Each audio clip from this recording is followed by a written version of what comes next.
Morning business breakfast షోకి స్వాగతం. Asian markets లో ప్రస్తుతం కొంత స్తబ్దత కనిపిస్తోంది. ఎస్ఎక్స్ నిఫ్టీ కూడా స్వల్ప నష్టంతో ట్రేడ్ అవుతుంది. Maybe slightly negative to flat opening కోసం మన మార్కెట్స్ కూడా సిద్ధమవుతున్నాయి. జపనీస్ Q2 జీడిపి 1.6% క్షీణించింది. సో అధికారికంగా జపనీస్ ఆర్థిక వ్యవస్థ రిసెషన్ లేదా మాంద్యంలోకి జారుకుంది. సో జపాన్ ఎకానమీని అంటే మనం స్టిమ్యులేట్ చేసేందుకు అక్కడి జపనీస్ బ్యాంక్ ఆఫ్ జపాన్ ట్రిలియన్ల కొద్ది ఎన్స్ ను కుమ్మరిస్తున్నప్పుడు కూడా జపనీస్ ఆర్థిక వ్యవస్థ కోలుకోలేకపోతుంది. సో Q2లో జీడిపి 1.6% క్షీణించింది. సో జపాన్ లాంటి కంట్రీస్తో పోలిస్తే మన ఎకానమీ చాలా చాలా స్ట్రాంగ్ గా ఉందని చెప్పుకోవచ్చు, రోబస్ట్ గా ఉందని చెప్పుకోవచ్చు. అందువల్లనే ఎమర్జింగ్ మార్కెట్స్ లో మన మార్కెట్స్ అవుట్ పెర్ఫార్మ్ చేస్తున్నాయి. ఈవెన్ ఇతర డెవలప్డ్ మార్కెట్స్ తో కంపేర్ చేసినా కూడా ఇండియన్ స్టాక్ మార్కెట్స్ 2014లో అవుట్ పెర్ఫార్మ్ చేస్తున్నాయి. సో ఇన్ఫ్లేషన్ నెంబర్ 5 సంవత్సరాల కనిష్టానికి తగ్గడం చూస్తున్నాం. అండ్ క్రూడ్ ప్రైసెస్ మరింతగా క్షీణత కొనసాగుతుంది. క్రూడ్ ప్రైసెస్ లో ఎర్నింగ్స్ సీజన్ ముగిసింది. So day to day reaction to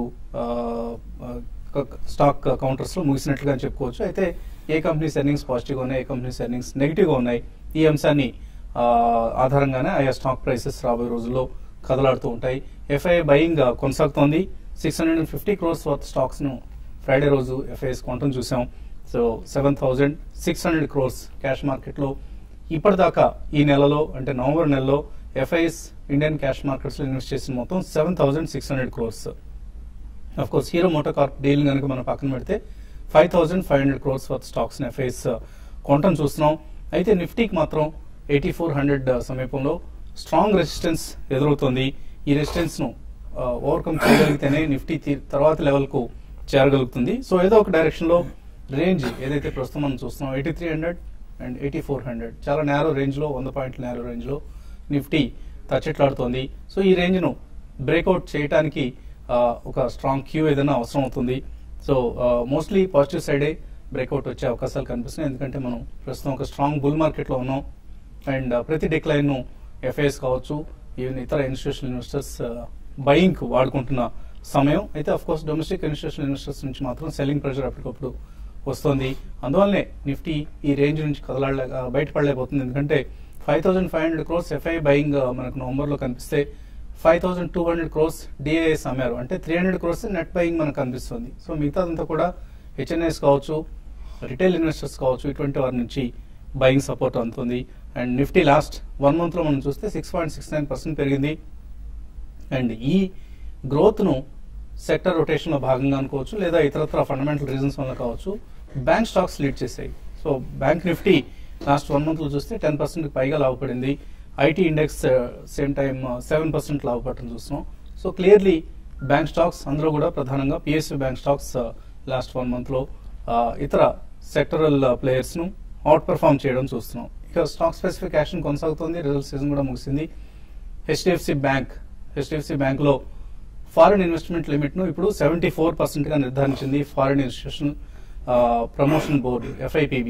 so FIPB అనుమతి లభించింది. ఇప్పటిదాకా ఉన్న సందిగ్ధత తొలగిపోయింది. HDFC బ్యాంక్ ఈక్విటీలో ఫారినర్స్ ఎంతవరకు హోల్డ్ చేయొచ్చు అనే అంశానికి సంబంధించి ఒక స్పష్టత వచ్చింది. అలాగే JP power 9,700 crores hydro projects deal ను JSW ఎనర్జీతో కుదుర్చుకుంది JP పవర్. సో ఇలా కొన్ని స్టాక్ స్పెసిఫిక్ న్యూస్ మనకు కనిపిస్తుంది. ఆయా న్యూస్ ఆధారంగానే ఆయా స్టాక్స్ లో మూవ్మెంట్స్ ఉంటాయి. మార్కెట్స్ పరిస్థితి గురించి, రాబోయే ట్రెండ్స్ గురించి మాట్లాడేందుకు అనలిస్ట్ మనతో సిద్ధంగా ఉన్నారు. సో క్వార్టర్లీ ఎర్నింగ్స్ సీజన్ ముగిసింది. మేబీ రాబోయే రోజుల్లో పార్లమెంట్ సెషన్ కావచ్చు, ఆర్ GDP నెంబర్స్ రాబోతున్నాయి. సో ఈ నెంబర్స్ కావచ్చు, and RBI policy, head of RBI policy, ఈ క్యూస్ ఆధారంగా మార్కెట్స్ ఏ విధమైన డైరెక్షన్ ఉంటాయి అనుకుంటున్నారు? బేసికలీ ఇంకా కొద్దిగా కన్సల్టేషన్ జోన్ లోనే పయనిస్తాయండి. ఎందుకంటే మనకి RBI నుంచి మేజర్ గా I don't think will get an interest rate cut as surprise in December 2nd meeting. ఎందుకంటే అది పోస్ట్ January ఏదైనా రావచ్చు. ఈ లోపల కూడా they have to monitor the economy, especially the inflation figures అని చెప్పి గతంలో కూడా డాక్టర్ రఘురామ్ రాజన్ గారు చెప్పడం జరిగింది. So external cues definitely I think crude petroleum crack అనేది ఇట్స్ అ బిగ్ పాజిటివ్ అండి. But domestically I think we're almost in to the 6 months of new government's rule. So I think hype and hope rally anedi definitely I think it's concluded. Ikkadi nunchi eventually only fundamentals will take over and actually companies within a sector or some sectors will do exceptionally well. So ఇది మనం పక్కన పెడితే నేను మనం ONGC results కూడా చూసామండి, అవి చాలా ఆశాజనకంగా ఏమీ లేవు. అండ్ ఓవరాల్ గా క్రూడ్ పెట్రోలియం వరల్డ్ వైడ్ పడ్డది కాబట్టి as it is they are slightly sharing the subsidy burden. And crude petroleum prices కూడా పడ్డాయి కాబట్టి I think it's double whammy for ONGC. So కొంచెం మనకి ఆయిల్ మార్కెటింగ్ కంపెనీస్ కూడా last week చూసాం excise duty పెంచారు, అది ఆయిల్ మార్కెటింగ్ కంపెనీస్ ని అబ్జార్బ్ చేయమన్నారు without passing it on to the consumer. So ఇటువంటివి కొంచెం oil and gas and energy sector లో కొద్దిగా నెగిటివ్స్ ఫర్ ద సెక్టర్. ఎకానమీకి ఇది దోహదపడినా కానీ for the sector it's negative అండి. So somewhere or the other some sector will pull down the index if it is racing too fast. So ఇవన్నీ మనం పరిగణలోకి తీసుకుంటే I think for the next maybe a month or so I think market will be in a consolidation zone. Slight spikes ane undachu, probably we may also see 84 to 8500, but definitely market has to react at least about 3 to 5% reaction anedi Nifty and Sensex lo undalandi. It can happen over a period of next 1 or 2 months. మళ్ళీ మనకి budget సమావేశాలు అవన్నీ మొదలుపెట్టిన తర్వాత or if the fast tracking of bills is undertaken in winter session of parliament, కొంచెం మళ్ళీ sentiment buildup అవుతుంది. Eventually, I think it's the fundamentals, but next 1 or 2 months should be used in specific sectors and good stocks to slowly buy. Maybe first price point lo konachandi, and manaki February, January, February lo malli budget ki chala strong sentiment anedi build up avutundi kabatti one should use the opportunity and buy some good stocks over the next 1 month to 45 days. So traders కి ఎటువంటి సలహా ఇస్తారు? ఇక కొద్ది సమయం మాత్రం మిగిలింది, 27th అనుకుంటాను ఈ సిరీస్ F&O ఎక్స్పైరీ, 10 రోజులు మాత్రం మిగిలింది. ఈ 10 days కూడా మార్కెట్ లో ఇదే విధమైన ట్రెండ్ అనేది చాలా వరకు ఉండొచ్చు అండి. అంటే ఒక రేంజ్ మనం చూస్తున్నాం, గత ఒక 10 days గా చూస్తే మార్కెట్ ఒక 100 points రేంజ్ లో అప్ సైడ్ కానీ డౌన్ సైడ్ కానీ చూసుకుంటే 100 points రేంజ్ లో కొనసాగుతుంది. కాబట్టి 8400 అండ్ 8300 మధ్యలో మార్కెట్ కొనసాగుతుంది. బ్రేక్అవుట్ అనేది ఐదర్ సైడ్ రావట్లేదు. కాబట్టి నెక్స్ట్ 2 to 3 days లో కూడా ఇదే విధమైన ట్రెండ్ ఉంటుంది. ఒకవేళ 8400 పైన నిఫ్టీ క్లోజింగ్ బేసిస్ లో క్లోజ్ అయితే ఒక అప్ ట్రెండ్ ఉంటుంది. డౌన్ సైడ్ చూసుకుంటే 8320, 8340 ఈ లెవెల్లో నిఫ్టీకి సపోర్ట్ ఉంటుంది. దాన్ని బ్రేక్ అయితే మళ్ళీ ఒక డౌన్ సైడ్ అనేది ఉంటుంది. అప్పటి వరకు మాత్రం ఇదే రేంజ్ లో నిఫ్టీ పరంగా ఇదే ఉంటుంది. అయితే బ్యాంక్ నిఫ్టీ మాత్రం చాలా ఒక సూపర్ అప్ ట్రెండ్ అని చెప్పొచ్చు. ఎందుకంటే ఒక కంటిన్యూస్ గా ఒక చిన్న ఒక ఇంటర్డేలో ఒక డిప్ వచ్చినా కూడా మళ్ళీ ఇమీడియట్ గా మళ్ళీ పెరిగిపోవడం చూస్తున్నాము. కాబట్టి అదే ట్రెండ్ అనేది బ్యాంక్ నిఫ్టీలో వచ్చే కొద్ది రోజుల్లో కూడా కొనసాగే అవకాశం ఉంటుంది. కాబట్టి బ్యాంక్ నిఫ్టీలో ఎవరైనా షార్ట్ గానీ చేస్తుంటే మాత్రం బెటర్. ఏంటంటే ఒక కరెక్షన్ వచ్చినప్పుడు ఈ రోజు ఒక మార్కెట్ కొంత వీక్ గా ఉంటుంది, ఇట్లా కరెక్షన్ వచ్చినప్పుడు షార్ట్ కవర్ చేయమంటే చెప్తాను. ఎవరి డిప్ లో కూడా లాంగ్ పొజిషన్ తీసుకోమని చెప్తాను. కొన్ని స్టాక్స్ ఇండివిజువల్ స్టాక్స్ మాత్రం లైక్ అశోక్ లైలాండ్ ఒకటి ఈ సిరీస్ మొత్తం చాలా అవుట్ పర్ఫార్మ్ చేసింది. ఈ స్టాక్ ఇక్కడ నుంచి ఇంకా బాగా పెరిగే అవకాశం ఉంది. కాబట్టి అశోక్ లైలాండ్ లో కూడా ఎవరి కరెక్షన్ లో కూడా బై చేసుకోమంటాను. 52 రూపీస్ దగ్గర స్టాప్ లాస్ పెట్టుకోమంటాను. అరౌండ్ 58-60 లెవెల్స్ కూడా టెస్ట్ కావచ్చు. అదేవిధంగా రియాలిటీ స్టాక్స్ ఈ సిరీస్ లో కొంత ఒక అప్ ట్రెండ్ అనేది కనపరిచింది, అది కొనసాగే అవకాశం ఉంటుంది. వాటిలో కూడా ఐబీ రియల్ ఎస్టేట్ ఒకటి చాలా స్ట్రాంగ్ గా ఉంది. ఇది అరౌండ్ 85-88 ఆ లెవెల్స్ వరకు టెస్ట్ చేయొచ్చు. ఈ విధంగా స్టాక్ స్పెసిఫిక్ ఉంటుంది. కొన్ని స్టాక్స్ మాత్రం వీక్ రిజల్ట్ అనౌన్స్ చేసిన జిఎంఆర్ లాంటివి ఎవరి ర్యాలీలో సెల్ చేయమని చెప్తాను. షార్ట్ టర్మ్ ట్రెండ్ మాత్రం జిఎంఆర్ ఒక అప్ ట్రెండ్ అనేది ఆగిపోయిందని చెప్పొచ్చు.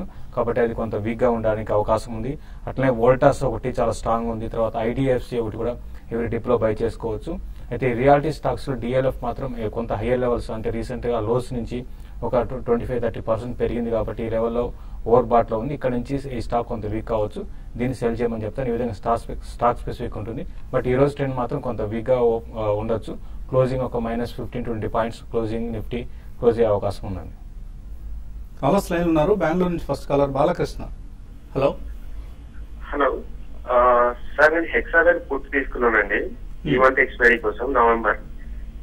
సో దాని ట్రెండ్ ఎలా ఉంటుందో తెలుసుకోవాలనుకుంటున్నానండి. అలాగే బైనరీ ఆప్షన్ మెథడ్స్ అంటే ఏంటి, అది ఎలా ట్రేడ్ చేయాలో అన్నిటి నుంచి తెలుసుకోవాలనుకున్నాను సార్. హెక్సావేర్ పుట్టి విషయానికి వస్తే అంటే మీరు ఇదైతే చాలా స్ట్రాంగ్ ఉందండి. ఇప్పుడున్న పరిస్థితుల్లో 220 అనేది కొంచెం సపోర్ట్ ఉంటుంది. రీసెంట్ గా 180 లెవెల్స్ నుంచి ఒక మేజర్ అప్ ట్రెండ్ రావడం చూసామండి. కాబట్టి స్టాక్ లో పెద్ద డౌన్ ట్రెండ్ ఉంటుందని అయితే అనుకోనండి. మీరు మార్కెట్ ఈ విధంగా బుల్లిష్ ఉన్నప్పుడు మాత్రం మీరు ఎటువంటి పరిస్థితుల్లో కూడా మీరు పుట్ ఆప్షన్స్ తీసుకోకూడదండి. మార్కెట్ డిప్ వచ్చినప్పుడు ఇంకా నన్ను అడిగితే కాల్ ఆప్షన్ మీరు బై చేయమని చెప్తాను. ప్రెసెంట్ లో చూడండి, ఈ రోజు రేపట్లో ఈ స్టాక్ లో చిన్న కరెక్షన్ రావచ్చు. కరెక్షన్ వచ్చినప్పుడు బెటర్ ఏంటంటే మీరు మీ పుట్టిని క్లోజ్ చేసుకోమని చెప్తానండి.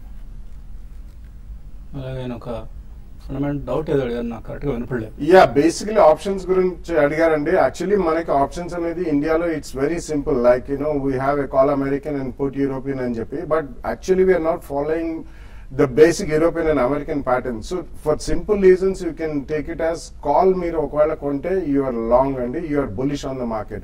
Put ఒకవేళ కొంటే you are definitely bearish on the market. Similarly the reverse also follows, and if you sell a call or if you sell a put, that's writing options అంటారు. Actually it's a very dangerous methodology అండి. It's only institutions should follow. ఒకవేళ మరి ఇది reverse లో వెళ్తే మాత్రం మీరు call right చేస్తే that means your bearish, and put right చేస్తే మాత్రం that means your bull. It usually happens in the last 2 or 3 days. ఆయన ఆల్రెడీ చేస్తున్నారు కాబట్టి ఆయనకి ఇవి తెలియవని అనుకోలేదు. మీరు ఏదో కొంచెం ఇంకా డీప్ గా తెలుసుకోవాలనుకున్నారు, దాని డిఫరెన్సియేషన్ ఇదేనండి. సో మీరు ఇంకా డీప్ గా తెలుసుకోవాలనుకున్నారు, ఈ బేసిక్ డౌట్ అడిగారు నేను అనుకోవట్లేదు. సో ఎనీవే ఇది చాలా ఇన్ డెప్త్ తెలుసుకోవాల్సిన సబ్జెక్ట్, బట్ చాలా కేర్ఫుల్ గా ఉండండి. పుట్స్ కానీ కాల్స్ కానీ మీరు ఆప్షన్స్ లో ట్రేడ్ చేస్తున్నప్పుడు చాలా చాలా కేర్ఫుల్ గా ఉండాలి. నిమిషానికే ప్రీమియమ్స్ మారిపోతూ ఉంటాయి. కంపల్సరీగా ఎక్సర్సైజ్ అయ్యే ఆప్షన్ అంటే సిరీస్ క్లోజ్ అయ్యే సమయానికి, ఆ పర్టికులర్ ఆప్షన్ సిరీస్ క్లోజ్ అయ్యే సమయానికి ఆ బైనరీ ఆప్షన్ తప్పనిసరిగా ఎక్సర్సైజ్ అవుతుంది. అంటే ఆయన పుట్ కొన్నారనుకోండి లేదా కాల్ కొన్నా కూడా అది సిరీస్ ముగిసే సమయానికి ఆప్షన్ ఎక్సర్సైజ్ అయి తీరుతుంది. సో ఎస్ ఆర్ నో అన్న ఒక పద్ధతి ఉంటుంది. దానివల్ల అందుకే దాన్ని బైనరీ ఆప్షన్ అంటారు. ఇందులో ఏమవుతుందంటే పే ఆఫ్ అనేది ఒక ఫిక్స్డ్ కాంపెన్సేషన్ అనేది ఎక్సర్సైజ్ అయినప్పుడు అమలై తీరుతుంది. అందుకనే దాన్ని బైనరీ ఆప్షన్ అంటున్నారు. సో ఇది మీరు ఇంకా డీటెయిల్ గా తెలుసుకోవాలనుకుంటే మేబీ ఇంటర్నెట్ లో ఇన్వెస్టోపీడియా లాంటివి ఉంటాయి, అందులో మీరు చూసి తెలుసుకునే అవకాశం ఉంది. మనతో గెస్ట్ ఉన్నారు రామకృష్ణ అని, హైదరాబాద్ సంజయ్ రెడ్డి నగర్ నుంచి వచ్చారు. ఈ మధ్యనే స్టాక్ మార్కెట్స్ లో ప్రవేశించారు. ఆయన ఒక ఇంజనీరింగ్ వర్క్ షాప్ ను హైదరాబాద్ బాలనగర్ నిర్వహిస్తున్నారు. రామకృష్ణ గారు గుడ్ మార్నింగ్. సో మీరు ఈ మధ్యనే మార్కెట్స్ లో ప్రవేశించా అన్నారు. సో వెంటనే టీవీ ఫేస్ స్టూడియో కూడా వచ్చేసారు. ఏంటి ఎలా చేస్తున్నారు ఇన్వెస్ట్మెంట్? లాస్ట్ ఫ్యూ మంత్స్ లో మీరు ఇన్వెస్ట్మెంట్స్ ఎలా కంటిన్యూ చేస్తున్నారు? అంటే నేను ఇప్పుడు రీసెంట్ గా నేను సిప్లా ఎన్బిసిసి తీసుకున్నాను సార్. నేను బిహెచ్ఎల్ ఒకటి, జీబీ కెమికల్స్ సార్ అడ్వైజ్ చేస్తా ఉంటారు ఎక్కువ, జేకే టైర్స్ ఒకటి, జీబీ కెమికల్స్. సో ఈ మధ్య రీసెంట్ గా జేకే టైర్ అయితే విత్ జస్ట్ అలా ఉన్నాను. Just no loss no profit లో ఉన్నారు. అవును సార్. సో సిప్లా ఎన్బిసిసి ఎంతకాలం హోల్డ్ చేద్దాం అనుకుంటున్నారు? ఎంతకాలం అని కాదండి, మామూలుగా తీసుకున్నాను. సో ఈ మార్కెట్ ని బట్టి డబ్బులు లాభం వస్తే అమ్మేద్దాం అనుకుంటున్నారు. అవును సార్. ఎంత లాభం రావాలి? ఎంత అంతా ఏం కాదు, నేను పెట్టిన ఇన్వెస్ట్మెంట్ మీద సమ్ బ్యాంక్ ఇంట్రెస్ట్ కానీ ఎక్కువ వస్తే చాలు. బ్యాంక్ ఇంట్రెస్ట్ కంటే ఎక్కువ వస్తే చాలు అనుకుంటున్నారు, మంచిదే. కానీ అక్కడతో ఆగదు. ప్రస్తుతం మొదట్లో దిగేటప్పుడు ఎందుకంటే ఎక్కువ వస్తే చాలా అని అనిపిస్తూ ఉంటుంది. తర్వాత ఆశ ముదురుతుంది, కామన్ అండి, ఆశ ఎక్కువైపోతూ ఉంటుంది. మార్కెట్స్ లో గ్రీడ్ ని ఫియర్ ని రెండింటిని కంట్రోల్లో పెట్టుకోగలిగితేనే ఒకరికి చెప్పడం చాలా ఈజీ, కంట్రోల్లో ఉండదు ఎవరికి కూడా. ఎక్కడో సో ఎటువంటి సలహా ఇస్తారండి? సిప్లా ఎన్బిసిసి లో ఉన్నారు రామకృష్ణ గారు. యా, అంటే ఎన్బిసిసి రీసెంట్లీ చాలా స్ట్రాంగ్ గా పెరిగింది. లాస్ట్ 3 months లో మోర్ దెన్ డబుల్ అయింది అది. సో అటువంటి స్టాక్స్ మనం జనరలీ ఏంటంటే చేస్ చేయకూడదు. సో ఫండమెంటల్స్ అనేది చాలా మంది అంత డీప్ గా చేయలేరు. But generally Cipla is a good brand name. అదొక రీసెంట్లీ లాస్ట్ 2-3 years లో పార్టిసిపేట్ చేయకుండా నెక్స్ట్ 1 or 2 years చాలా బాగుంటుంది. So Cipla I think definitely ఆయన హోల్డ్ చేయొచ్చు. ఎన్బిసిసి కూడా over a longer period of time తప్పకుండా I think one should hold. Result disappoint చేసింది. ఇన్ఫాక్ట్ రెండు కేసుల్లోనూ రిజల్ట్ అంతగా బాగలేదు. Because of the run up also మనకు అలా అనిపిస్తుంది ఎన్బిసిసి ఎస్పెషలీ. సో సిప్లా ఏంటంటే ఎస్పెషలీ ఫార్మస్యూటికల్ కంపెనీస్ లో ఒక్కొక్క క్వార్టర్ ఒక ఎక్స్క్లూజివ్ మాలిక్యూల్ ఏదైనా ఉంటే మాత్రం చాలా స్ట్రాంగ్ ప్రాఫిట్స్ వస్తాయి. But both are fundamentally strong companies. But valuations పరంగా కొద్దిగా ఎక్కువలో తీసుకున్నారు ఆయన. But I think he should hold them అండి. He should stay invested longer period of time. అంటే ఆయన బ్యాంక్ ఇంట్రెస్ట్ రేట్ అంటున్నారు, but generally 5 years plus 3 to 5 years plus ఉన్న వాళ్ళకి అట్లీస్ట్ 15-16% కన్సిస్టెంట్ గా వచ్చే అవకాశం ఉందండి. మధ్యలో ఏదైనా మార్కెట్ సైక్లికలీ రియాక్ట్ అయినప్పుడు they can lose money. But if you stay invested 5, 10, 15, 20 years, average 15 to 16% best of the funds ఇచ్చే ఇండివిజువల్ ఇన్వెస్టర్స్ కూడా అబౌట్ 15-16% అనేది వస్తుంది. అది కూడా post tax paid. It's a very decent rate of return అండి. So some portion of the money definitely ఆయనకి and ఇటువంటి ఇతర ప్రేక్షకులు కూడా చెప్పేది ఏంటంటే లాంగ్ టర్మ్ లో తప్పకుండా కొద్దిగా ఇన్వెస్టబుల్ సర్ప్లస్ అనేది స్టాక్ మార్కెట్ లో కొంచెం ఇన్వెస్ట్ చేసుకుంటే definitely you will out beat inflation, fixed deposit కంటే అండ్ ఈవెన్ రియల్ ఎస్టేట్ కంటే కూడా అండి. ఒక్కొక్కసారి రియల్ ఎస్టేట్ లో అదృష్టవశాత్తు కలిసి వస్తుంది, but longer period of time లో అయితే డెఫినెట్లీ స్టాక్ మార్కెట్ లో ఇన్వెస్ట్మెంట్ అనేది చాలా లాభసాటిగా ఉంటుంది. ఓకే అండి, ఈమెయిల్స్ కూడా మనకు కొన్ని అందడం జరిగింది. సంస్కృతి పద్మజ అన్న పేరుతో వచ్చింది. బాష్ తీస్తున్నాం అనుకుంటున్నారు, 6 months కోసం తీసుకోవచ్చా? అంటే బాష్ అయితే కంటిన్యూస్ గా ఒక మేజర్ అప్ ట్రెండ్ మనం చూస్తున్నామండి. ఇది కూడా కరెంట్ లెవెల్స్ నుంచి ఇంకా పెద్దగా అంటే డౌన్ సైడ్ అయితే పెద్దగా వచ్చే అవకాశం లేదు. డెఫినెట్ గా కరెంట్ లెవెల్స్ లో మీరు బై చేసుకోవచ్చు. చిన్న డిప్ వచ్చినప్పుడు మీరు బై చేసుకోమని చెప్తానండి. హిమగిరీశ్వర చౌదరి అనే పేరుతో వచ్చింది. హెక్సావేర్ టెక్నాలజీస్ 6 months కోసం తీసుకోవచ్చా? I think 6 months is again too short. And recently, last 1.5 months, Hexaware has done extremely strong from 170, 180 to maybe around 220, 230. So 6 months, definitely it's doing well. Mid-cap IT companies, and recently, chala restructuring, foreign investment, it's a good stock. Buy it in 2 price points. Have at least a 12 to 18 months view. V Kamla, Minda Industries, 4 నెలల కోసం తీసుకోవచ్చు. Minda industries fundamental మంచి company అండి. Recent result కూడా బాగున్నాయి. 4 నెలలని అయితే మీరు తీసుకోవచ్చండి. బట్ 4 నెలల్లో 100% ఈ లెవెల్కి వస్తుందని చెప్పలేం, బట్ మీరు బై చేయొచ్చండి. గ్రూప్ ఫైనాన్స్ 37% ప్రాఫిట్ లో ఉన్నారు. అరవింద్ 25% ప్రాఫిట్ లో ఉన్నారు. నారాయణ రెడ్డి కంటిన్యూ చేయొచ్చా? యా, డెఫినెట్లీ కంటిన్యూ చేయండి. If you don't require money, ఏదన్నా మీకు నీడ్ బేస్డ్ మనీ అవసరం ఉంటే డ్రా చేయండి. Otherwise definitely you should continue in both. Firoz Baig అన్న పేరుతో వచ్చింది. జేఎంఆర్ ఇన్ఫ్రా 21 రూపాయలకు ఉన్నారు. Holder sell. అలాగే యూనిటెక్ 20 రూపాయలు ఉన్నాయి. రెండు కూడా రిజల్ట్ చూస్తే రెండు చాలా నెగిటివ్ రిజల్ట్ వచ్చాయండి. బట్ యూనిటెక్ కొంచెం అరౌండ్ 20 దగ్గర రీబౌండ్ కావచ్చు. బట్ జిఎంఆర్ ఇన్ఫ్రా అగైన్ మనకి 1850 అలా దాకా రావచ్చు అండి. బట్ రెండు కూడా షార్ట్ టర్మ్ కి అయితే వీక్ గా ఉండే అవకాశం ఉందండి.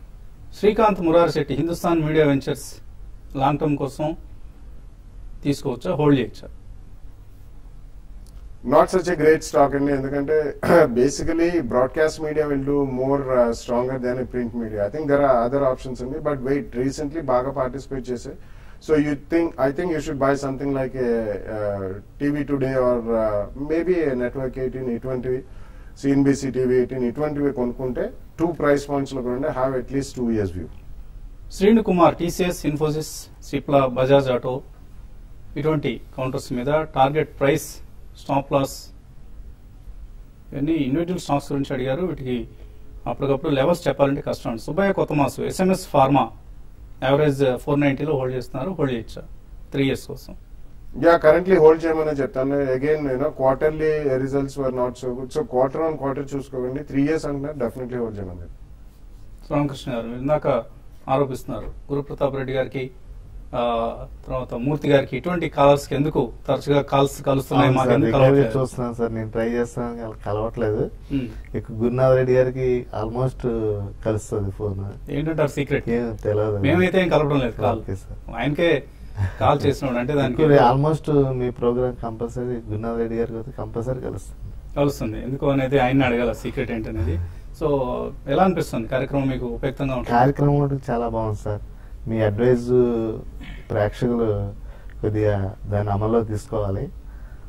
దట్టు ప్లస్ మళ్ళీ ఇంకాస్త కొద్దిగా ఏమైనా వీళ్ళ క్లాసెస్ ఏమైనా కొద్దిగా కండక్ట్ చేస్తే బాగుంటుంది. అవసరం కనిపిస్తుంది మార్కెట్స్ లో.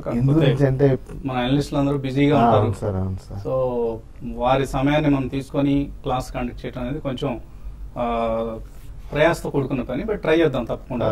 అండ్ దయచేసి ట్రేడింగ్ మాత్రం చేయదు. కొత్తగా మార్కెట్లో దిగారు, చక్కగా బాలాగారు చెప్పినట్లుగా లాంగ్ టర్మ్ కోసం ఇన్వెస్ట్ చేయండి. కనీసం 3 to 5 years. మీ ఆబ్జెక్టివ్ చాలా మంచి ఆబ్జెక్టివ్. బ్యాంక్ ఇంట్రెస్ట్ రేట్ కంటే ఎక్కువ వస్తే చాలా అంటున్నారు.